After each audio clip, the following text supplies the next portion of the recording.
90s এর সবচাইতে iconic superhero character শক্তিমান নতুনভাবে বড় পর্দায় ফিরে আসতে চলেছে।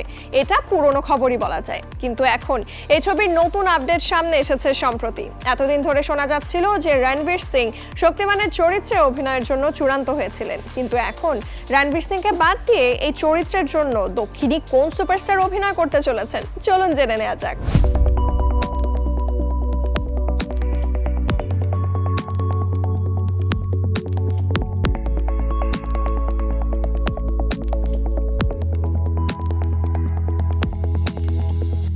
বলিউডের এক প্রতিবেদন অনুসারে রণবীর নন, বরং শক্তিমানের চরিত্রে দেখা যাবে দক্ষিণী সুপারস্টার আল্লু অর্জুনকে।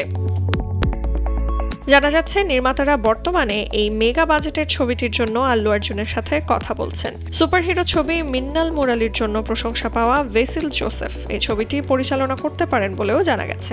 যদিও এই বিষয়ে চূড়ান্ত কিছু তথ্য প্রকাশ্যে আসেনি এখনো। একটি সূত্র মারফত জানা গিয়েছে, নস্টালজিয়া ফ্যাক্টর ধরে রেখে শক্তিমানকে একটি নতুন রূপ দেয়া এবং প্রযুক্তির সাথে তা পুনরায় নতুন করে তুলে ধরার পরিকল্পনা রয়েছে। শোনা যাচ্ছে যে নির্মাতারা ছবিটিকে আন্তর্জাতিক মানের করে তুলে ধরতে চান। এই ছবিতে ভিএফএক্স অ্যাকশন এবং আবেগের এক দুর্দান্ত সমন্বয় দেখা যাবে। আল্লু অর্জুন বর্তমানে অ্যাটলি পরিচালিত একটি বড় ছবির জন্য প্রস্তুতি নিচ্ছেন, সেখানে দীপিকা পাড়ুকোন মুখ্য ভূমিকায় অভিনয় করবেন। বর্তমানে ছবিটির প্রি প্রোডাকশনের কাজ চলছে। সবকিছু ঠিক থাকলে 2027 সালে ছবিটি প্রেক্ষাগৃহে মুক্তি পাওয়ার কথা রয়েছে।